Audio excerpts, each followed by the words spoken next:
Hey guys, this is Derek. I'm on day 22 of my juice fast, and since it's my day off, I thought I'd come down to Brown County and do a little mushroom hunting. Brown County is kind of a spot in Indiana where it's kind of untouched wilderness. You're going to find all kinds of different herbs and animals and trees and things that you don't necessarily find in a lot of other parts of Indiana anymore. Most of it's been pretty well developed, and there's just not the diversity that you used to have. And Brown County is one of those last few untouched places in the state. So I'm down here. I was looking around for some morels because it's prime season right now. The lilacs have been in bloom, so it's time to go out and hunt for mushroom.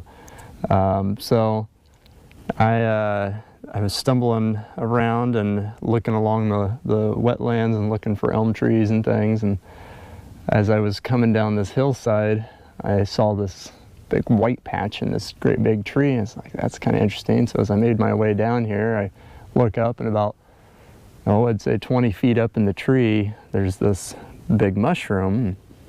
It's like, that's really interesting. I've not seen that before. What's that? So I worked and worked. I poked at it with sticks, and nothing would come off, and it was really hard to find sticks long enough and strong enough to get at it. So I remembered I had some rope in my pack, and took out the rope and got a rock out of the stream over here and tied it to that rock, and spent about 30 minutes just trying to get the perfect throw to arch it over this batch of mushrooms hanging off this tree. Got it 2-3 different times, and it would slide off, or the rock would fall off the rope, or various things. And so I finally got it. I got it wrapped around there. I had loops on both ends of the rope, so I kind of like made a noose and tightened it on the mushroom so it was wrapped around it. And then I had to pull with all of my weight and pull and drag against the ground to be able to rip this thing off the tree. That's how firm this thing was attached to the tree.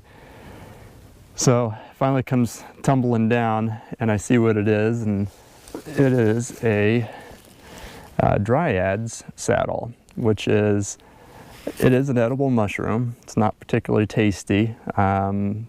It's kind of got a watermelon smell to it, but the way you can identify it is it's a shelf polypore. It's got these great big pores on the backside, and it's real soft. It's kind of yellowy, creamy yellow, white kind of color. And then it's almost got like, they call it pheasant's back as well. It's got this almost like feathery kind of texture to it. And when these things are young, they're a little tastier. When they're old, they get kind of rubbery. But I might take a piece of this home and make up a broth or something with it. But kind of like the Benzoin Bracket. I found one of those today too. Those are really tasty, but they're really, really chewy. The Benzoin Brackets are, but they have like a beef flavor to them when you cook them. So being pretty much a vegan, it's nice to have some other flavors. So I think I'm going to take a piece of this home and try cooking it up and see what kind of broth I can get for some future stews, because I am still fasting, so I'm not going to eat it right now. But coming out of this fast, I might try some kind of soup or something. And I am going to be going into raw vegan. Well, mushrooms aren't always ideal to eat raw, so you want to cook them for a while to break down the chitin, which is the same material that makes up like lobsters and crayfish and things like that. It's that hard polysaccharide thing, structure, that it's like a complex sugar, and your body won't really get a whole lot out of it unless you're eating raw mushrooms on a regular basis. You're going to get very little out of a mushroom unless you cook it, and I believe it's 180 degrees. It starts to break that down. So being a raw vegan, I do have some exceptions to all the rules. I try not to be very, very specific, but as you can see, this thing is huge. Usually these things don't get larger than about 12 inches across, and a lot of times when you find them, they're very small. So this is perhaps the biggest one ever that I just ripped off this giant tree. And they came down as 2 of them, but almost kind of looked like big elephant ears or something. So anyways, hope everybody's doing well out there, and comment you have ever eaten one of these, let me know. What'd you think? I got those mushrooms down, I identified them. I lugged both of them down another probably 5 miles of trail. And those things are, I'm guessing, almost 10 pounds combined. Had to pretty much drink all my water and stuff I carried just to offset the extra weight.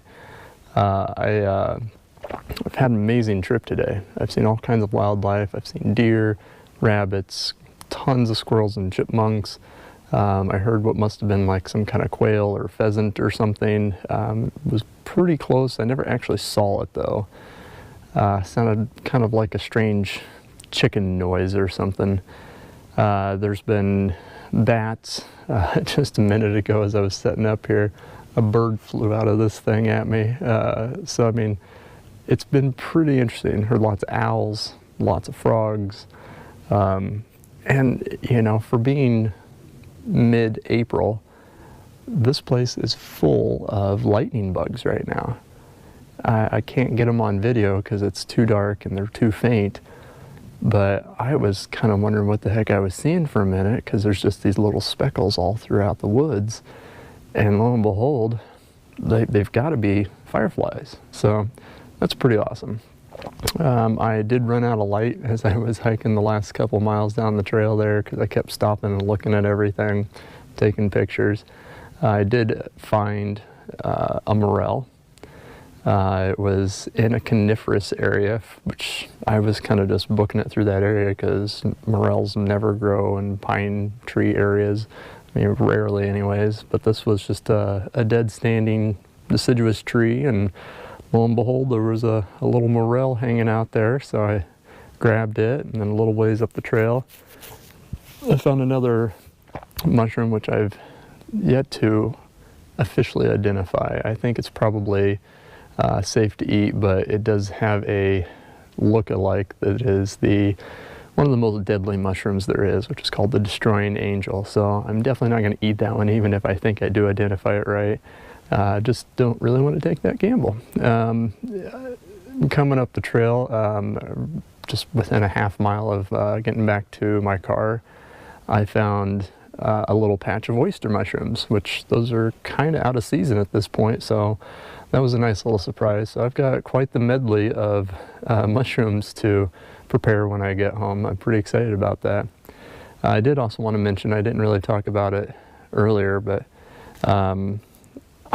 since I've been hiking through the woods, I thought I would use this chance to add some stuff back into my diet, seeing as I have about a week left. I have been more tired, and I thought if I'm going to be moving up and down hills for several miles, I need to make sure I have some energy and I'm not getting lightheaded or, you know, falling down and cracking my head on a rock because I'm lightheaded and dizzy out in the middle of nowhere. Which, by the way, I've seen nobody today. It's a gorgeous, gorgeous day. Still really nice, warm feeling out. So I'm surprised that there's not more people out and about. But basically what I did was I added the last of my carrot juice in with my apple juice that I'm going to be switching back to apple juice because I'm going to be doing a liver and gallbladder flush along with a parasite cleanse that I'm doing currently as well. And I added a little bit of cayenne in there, 160,000 degree cayenne, and I added some chlorella, a couple teaspoons of chlorella. And man, I feel great today. Having that extra nutrients in my body, I feel really energetic. My mind is sharper.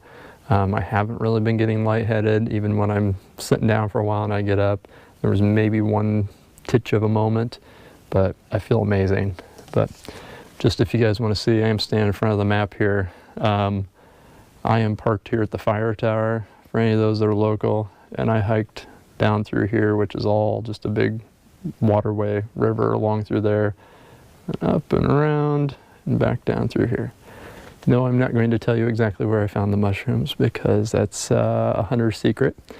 I would bet most mushroom hunters are not going to tell you where they find their things. I do have my own map where I mark and identify where I find things so I can go back and find them again later on to see if there's another batch has popped up. So anyways, thank you guys for watching. Comment below and let me know what you think. Take care.